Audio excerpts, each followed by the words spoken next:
We're here. We are here. It's time. It is time. We're gonna go and try a $100 cup of coffee. Now, I'm a specialty coffee nerd, and you are also a specialty coffee nerd. Also a specialty coffee nerd. Have you ever had a $100 cup of coffee? I have not. I think the most I've paid for a cup of coffee is maybe $25. 25. 26. That is, yeah, I've probably paid around $25, $26 as well. But we're here in Austin. 4 times that. Yeah, 4x the cost. 4x the cost of the most expensive cup. I'm quite curious as well. But what we wanted to do today is to just go and try, what is possible out there in the coffee world. Now, what I'll say is I'm just like really curious. Yeah. Personally, I'm really curious. But you were here earlier yesterday, and you saw on the menu. He sent me a picture of the menu, and there's a $100 cup of coffee on it. We'll go in and we'll tell you more about what it is, and we'll taste it and all of that. But it is just amazing to have that as an option, right? It's like how many shops are even offering a more than $15 cup of coffee, let alone a $100 cup of coffee. So I'm very, very curious.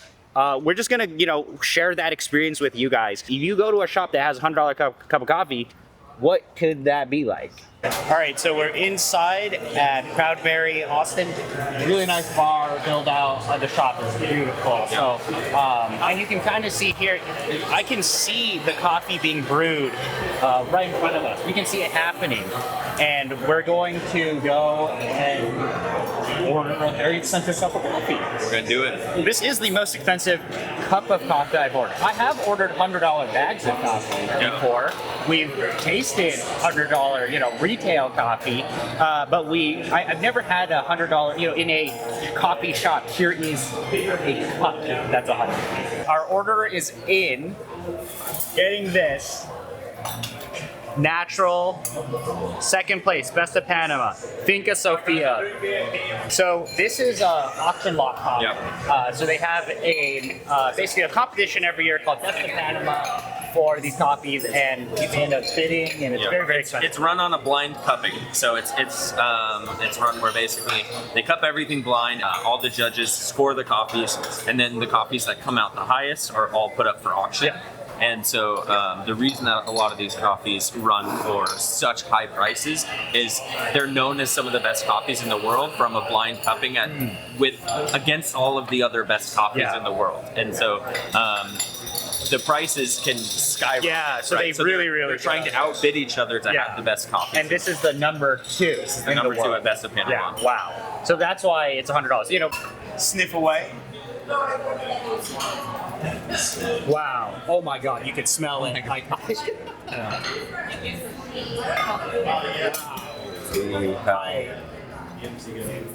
right, you have to smell it. Wow, he was handing it over, and holy shit. What is going on here? There's so much happening.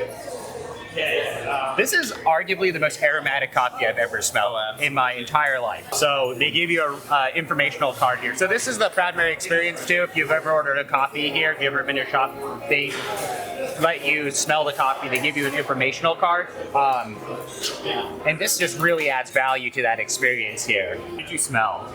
So I think first of all, you're just hit with some like overripe raspberry, but then the florals just like take over afterwards. Yeah, it's just like there's almost like a boysenberry milkshake kind of thing going on in addition to the overripe raspberry. It's just like fruit bomb and a floral aromatic Gesha like happening at the same time in a way that I haven't really experienced before. Like a lot of times you'll get like some of the more like ASD natural kind of like funky high-end coffees, you'll get like really intense fruit aromatics, and sometimes like with the Jansen I had yesterday and with like El Triangulo and some of those like really like structured floral coffees, you'll get that really beautiful floral component that'll dominate. This has both in a way that I don't think I've smelled before, which is pretty crazy. I mean, when I was smelling it, I was like blue, red fruit, flowers, and it was, the intensity was something I never experienced. This is like, it's at such a level, I just like cannot believe that this is that intense. I'm so curious what this is gonna taste like. The roast smells good. The roast smells amazing. He's brewing it up right there. they have a separate kettle with separate water just for this coffee. It really is the maximum you can go in terms of presenting coffee. I mean, they let us smell the dry dose. They give us all of this. It's a whole experience. So we'll talk a little bit about that as we taste, right? Because I do think coffee's an interesting thing where there definitely are diminishing returns after a certain point, and you can experience this too if you brew at home or you go to your coffee shops. And we're curious about what the numbers. We're really curious about what you guys think, but personally speaking, I think that number is around $25 to $30 a cup. When we were standing outside, we were talking about what is the most expensive coffee you've ever had in a shop? 25, 30. So this is 100. Is it going to be 4x better? Probably not, but that's the whole point of diminishing returns, right? Is that you're not getting a one-to-one value add comparison as it goes up. You are getting value added. There is definitely value, but it's not the same as when you go from Maxwell House to nice specialty. Exactly. Like, that jump is always going to be the biggest jump, and then as you go up, you're still getting an increase of exceptionalism. Yeah. So but not to the degree that you'll get when you first step up from your Maxwell House to your specialty coffee. Right. So we're already talking, you're at the best of the best. How can you get even better than the best of the best? Exactly. And I would also say that being more expensive doesn't mean it'll align with your taste preferences the most, right? Yeah. It's subjective at the end of the day. If you like really fudgy, chocolatey coffee, that's always going to be better for you than something that's a fruit bomb. Yeah, gentlemen. There you go. Sick one. Best of Panama, second place winner, Finca Sophia. Is that $100 right there? Gorgeous. That smells so good. Okay, so we just got the coffee here. Here's Nolan. I thought I should share because I was lucky enough to be one of the judges on the panel for Best of Panama last year. And this was my favourite coffee, and I'm just looking through some notes. The top 10, I've got a 93.5, a 93.75, a 94, a 90, a 90.5, 94. Like that's Jansen. Yeah. Wow. 92, 92.25. Now I've got 97. I scored this, and that was Willem Boots coffee. I had notes of the aromatics: rose, cherry, honey, apricot, passion fruit kept coming through. It came through like a lot. I wrote it twice. Really sparkling, tropical mango, mandarin, tangy, complexity, tropical punch, pineapple, orange candy, a lingering aftertaste, and I wrote dancing. And dancing for me, that complexity, sparkling. That's what pushed the score right up when it's like kind of tingling around, and it's like a phosphoric acidity a little bit. Yeah, when coffee's that like fresh crop, that's often where the magic kind of is. And Panama Gesha, it was a great example of it. So close. The winning lot, I scored a 96.5. Wow. But yeah, delicious coffee. And what's fun is we recently had the Hartmans come through. We had Kelly Hartman, he'd come through the shop, and his mum was here, and she just started crying when this card came out the table. She just kind of burst into tears and was like so proud of her boy. Because behind a lot of great coffees in Panama, Kelly Hartman is often like one of the farm managers. So you guys take that card with you. It's kind of a nice little memento, Absolutely. Should be a special cup. Yeah. Thank you for talking to us. Yeah, no worries. Yeah, I'm very excited. Oh my God. Wow. Yeah. That is insane. Okay, set you guys down. Let's do this. Let's do this. Like, how do we even begin tasting this? You just nothing to it but to do it. You just got to taste it. I'm just like jump in. There's so much happening. Yeah. All right. Oh, wow. Okay. That is impressive. That is very impressive.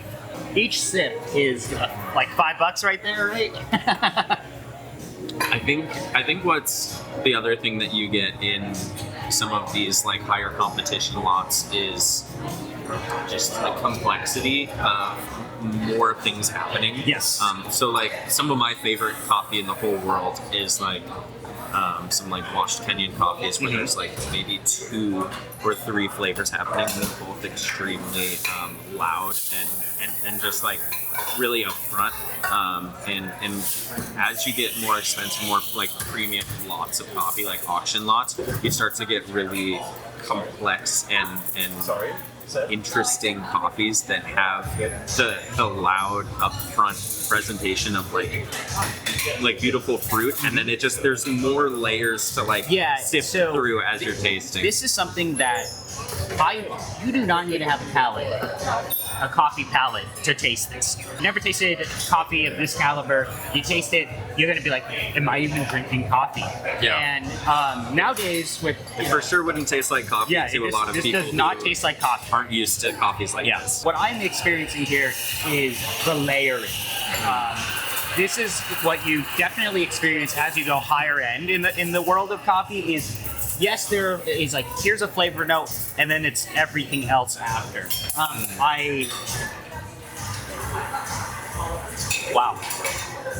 It's like, here's this fruit note, and there's like so much other stuff happening. There's a really good brew also here. Citric, like orangey kind of acidity, but also, like he was saying, that kind of sparkling sensation on your tongue is typically like phosphoric acidity, which is phosphoric acidity. You can think of it more of as a sensation than a flavor, if that makes sense. So typically it's felt as almost like a sparkling or like bubbly kind of texture, and you definitely get quite a bit of that in this. It's still cooling, so it's changing. Once it cools down, once coffee cools down, you get a lot more acidity, things become more vibrant, but what I'm experiencing here is just so much layering of flavor. The mouthfeel is also really interesting. The texture on this coffee is very interesting. Very creamy, smooth, but also has sparkling acidity, which is kind of a weird thing because it's hard to get both. Yeah, less common mixture of the two. Combination. I mean, when we're reading this, they say like fragrance and aroma of cherry and bergamot orange in the cup, powerful floral and citrus notes to be expected from a washed geisha, and a layer of fresh fruits, black cherries, currants, and plums, finishing with a creamy mouthfeel. The other thing is it's very clean.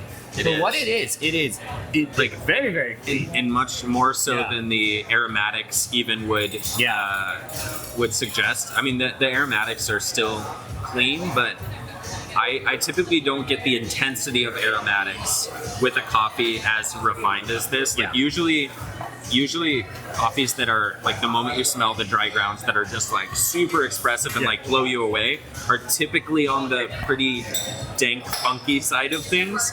And this has that level of aromatics, but with the like no phenol, none of the like funky kind of weird ferment flavors that you would expect with that level of intensity. It's just only the beautiful parts turned up as loud as loud as possible. As loud as possible. At the end of the day, this is a coffee that if you guys have kept up with the world of coffee processing, this doesn't have advanced processing, advanced fermentation. This is what is just naturally possible Simple. in the world, right? It's called a natural. Well done coffee. Right. So to have this level of expressiveness is insane. The expressiveness is what is impressive to me. And everything is very well tied together.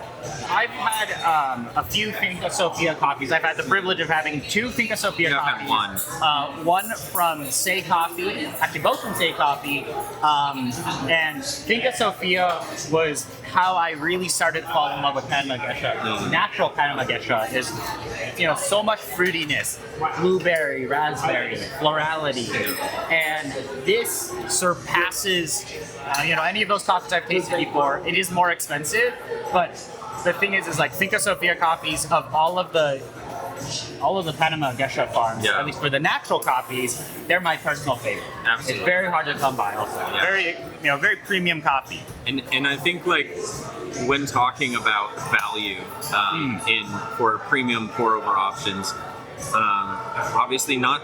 There's not a lot of places you could even buy a $100 pour over, and I don't know that I would even recommend going to buy a $100 pour over. I think that for me, what this illustrates is really that if you do want to treat yourself to having a premium coffee experience where you can actually take some time, you're not just like getting your caffeine in the morning, but you can like take some time, maybe order, if you normally order like, you know, a $4 batch brew, maybe try that $9 pour over that's from a farm that you recognize, and really take the time to sit there and sip it. And I think it's really an opportunity to have a coffee experience that allows you to kind of dive deeper into the coffee and really kind of dissect it apart a little bit when you're tasting a coffee that has more depth to give. And so I think this is just like an extension of that, of like, obviously it's going to be 1 cup of coffee, you're going to drink it, it's going to be gone, but you can at least have that moment of sitting with the coffee and really getting to experience the depth that the coffee has to offer. Yeah, I mean, for me, I just wanted to see what is possible, right? What is out there, right? And I would say the coffees I drink at home are very premium. I have the privilege of working in the industry and tasting some of the best coffees in the world. Yeah. But to be served a coffee of this caliber still puts a different perspective on it, right? It still says, hey, this is what is possible to accomplish with coffee. And, you know, I will say it is actually better. Yeah. Right? But is it, 5x better than these guys already? No. But that's not the point for me. The point is for me is to experience and see what is possible. Yeah. Now let's talk about is it worth it, right? Like from a monetary perspective, it's going to depend a lot. It's going to depend on who you are, right? Yeah. But compared to the other offerings, like okay, these coffees here start at $13 and they go up to $100. Like yesterday, I came in and tried the Jansen Wash Gesha at $16, and it blew me away. Yeah. Like so, that coffee is complex and structured and floral and beautiful, and so that like. Again, I think what I come back to is recommending, like, come try the $16 pour over, and you will be see what's out there, right? You'll be very impressed. And I think even if you don't think you have the palate to dissect tasting notes and really like the nuances between coffee, it doesn't take a phenomenal palate to come taste that $16 pour over and really taste that there's something different about it. And so that's what I would recommend people to do, is like just branch out a little bit and ask the barista what their favorite coffee is. Right, is. Try it. Yeah, I mean, the thing that makes this experience here at this shop very special is the excitement. Like we know the guy who made our coffee, right? He is excited to brew us this cup and serve it to us and talk about it, right? That level of excitement translates to your experience. Yeah. I do want to, take a step back though and say, is this 5 times better than the $16 Jansen? No. We had some other coffees here. Is it 3 to 5 times better? No, no. It's maybe 5 to 10% better, but in certain categories. In aromatics, I will say it's closing in on 3 times. Oh yeah, sure. Like aromatics, sure. If we were to try to scale it to some numbers, like if you were on a blind cupping table, and you were to put this coffee next to those coffees, and you were to just smell the dry grounds, there would be no question what the most expensive is by a very large margin. Like it wouldn't compare. It would be very easy to pick out even by someone who isn't used to smelling coffee. And like so that's the interesting thing, right? What we just want to do, it's the experience, right? It's to try. And I think this is worthwhile for me to see because I've had the opportunity to try very expensive coffees, and it's just rare to be like blown away now, right? I think like once you've experienced so much, it's like, how do you get blown away? Like I've tried a lot of really nice coffees, right? You have to go to this type of price point to experience that, but this still shows me there is potential. We haven't explored everything out there, but we're gonna taste it some more. I just wanted to put that in there to say, like, look, you don't need to be spending $100 on a cup of coffee all the time, right? Yeah.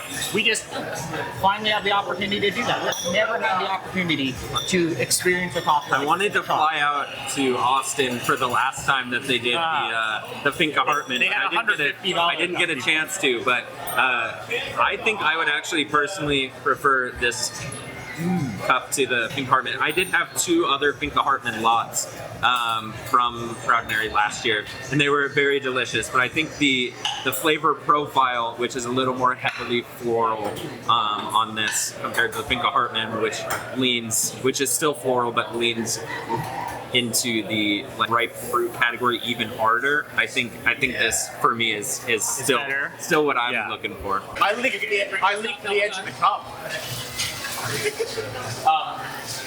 We serve 180 gram servings, so we can take 10 to refract TDS and take the extraction percentage and make sure that everything is what's what. I know you tasted it before. I'm asking if you want to taste it now. No, it's all you, gentlemen. You paid for it.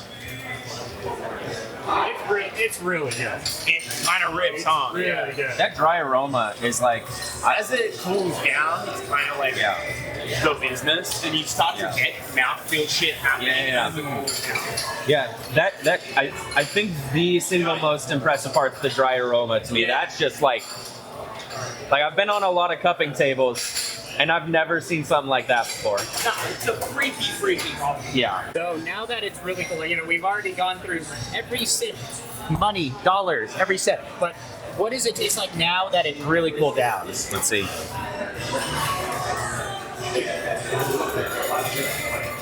If you think about fruit flavor notes, you think in a lot of people think in color categories, right? And there's you've got your stone fruit, you've got your purple fruit, your red fruits, and this has a beautiful mix of so many different color categories, if you will, of fruit. There's your classic apricot stone fruit kind of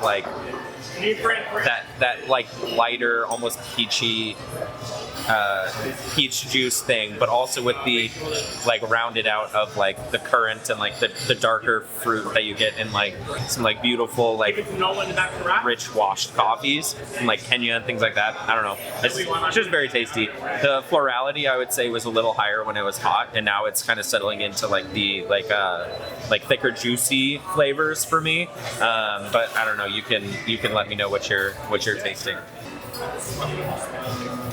I actually, wow. That's the thing. I got a smile on my face whenever I'm drinking coffees like this. There is just this level of expressiveness of the acidity, of this fruitiness. I'm not the best at talking about coffee, exactly pinpointing what flavors are there, but I can just tell that every single category is turned up to 11. The acidity, the fruitiness, the florality, the sweet. This is actually a very, very sweet cup. We actually weren't talking a lot about sweetness here, but my God, sweet. Super sweet. I mean, sweet honey. Flowers, honey. The mouthfeel is quite interesting. It's a lingering creaminess that is sweet. But the thing now that it's really cooled down is just this structure of acidity is so interesting. It almost tastes to me like that level of structuredness is kind of what you experience in some very nice washed coffee, but we're getting it in this naturally processed coffee. Totally agree. Kind of weird. It's whoa. That's what's kind of when you get to this point in the world of coffee, it's those little small things that you're going to start to really appreciate, and you're going to start to be whoa, why? Well, how is that? Why does that work? And you just had to spend $100 to experience that, right? We got a little coffee stain here. Is that a dollar right there? We don't have that much left anymore. I think it's, now that it's all the way cooled down, it's room temperature at this point, but I think there's a little less of the complex florality, and now it's really settled into kind of a peach juice and honey, just kind of really sweet and rounded, a little simpler than it was before, but just sweet and juicy, really tasty. But it's really cool to see all that this coffee has to offer, that it has so many different things as it cools down. It's just a lot to love. I mean, you just taste it, you're just got, again, a smile on my face. I'm this just tastes really nice. It's exciting, right? Yeah. And you're a hard guy to please. I am a hard guy to please, but I mean, this is really tasty, so.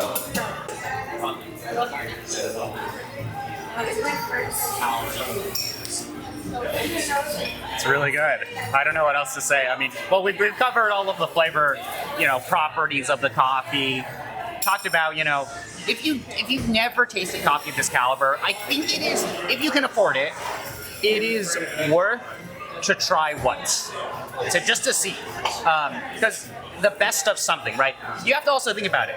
$100 to experience the best of a thing is, I think I'm like, that's not the worst that it could be. The most expensive glass of wine in the world. Yeah, The most expensive glass of whiskey in the world. Yeah, Right. $10,000. Right, so like $15,000. $100 to experience the best of coffee versus wine, spirits, or even like meats, sushi, fish, all of that. It's like not the worst that could be. So to maximize literally this is what is the best that is possible. Could be worth it if you think about it that way. But I'm just saying, from what we've tasted today, I'm like, it is really, really good. I wish I could be tasting coffee like this every single day. Unfortunately, I'm not made of money, and I can't have this every single day. And there literally is not that much coffee like this that exists in the world. Like, you have to also understand the amount of green coffee, raw material for this is very, very low. We'll throw the lot size up on the screen. Yeah, not there. Yeah, that's just how much of this that exists in the world. So you have to see, agricultural product at the end of the day. So to actually be able to experience that and follow the work that goes through the supply chain to get here, and to be able to taste that.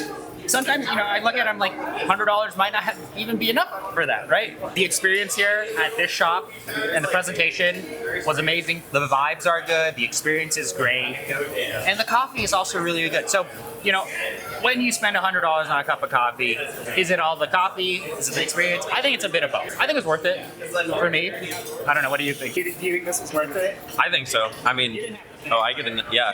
It's worth it for me. I didn't pay anything. I mean, it's just tasty coffee. It's just so good. Can't complain. I don't know. Just knock it back. Enjoy. Last sip. We've actually been sitting here for a while because we were experiencing all of this, and now we're at the final last sip.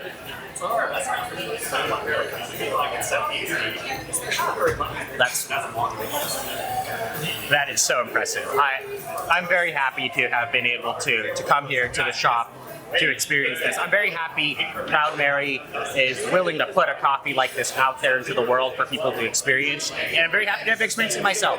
Also, I really want to shout out Nolan for being here and also talking to us about the coffee and taking that risk and featuring a coffee like this. Coffee enthusiasts and professional, to be able to see what's out there is really the appeal of this. And I really being able to have these experiences helps me deepen your understanding, deepen your appreciation for the whole entire industry, for what is possible in the coffee world. So, and at the end of the day, this is a very tasty cup of coffee, and if you have the opportunity to go out to Proud Mary to try a cup like this, go and do it. I think it's worthwhile in your lifetime to experience what is the best of something, and we got to do that today. And I'm really happy to have been able to enjoy it with Caleb as well. You come here with your friends, experience these things with other people, share them.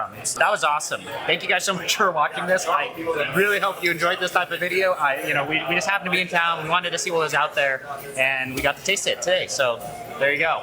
So I just want to pull it up on the phone. So there's a website, Best of Panama Auction. So this was number 2, GN02, $1,004 per kilogram. It was 50. They're only. How many of this? There's only 25 kilograms of this coffee that exists in the entire world. It was $50,000 for all of the 25 kilograms. You can kind of see where it's gone to a lot of different places, but yeah, that is crazy. $2,004 per kilogram. So you can see why it's after it goes from roasted to being brewed to you getting it here and somebody brewing it for us and giving us that experience. That's why it's $100. So makes sense from me, at least looking at the numbers. I was like, holy, okay, I didn't realize $2,000 and $2,004 per kilogram. Agreed. 2,000 pounds. Kilogram. kg. Yeah, 2,000. Yeah. Sorry. I unironically heard someone go in one sentence from ounces to centimeters before. I was like, can America make up time? I'm confused. $100. There you go. There we go. That was great. I will see you.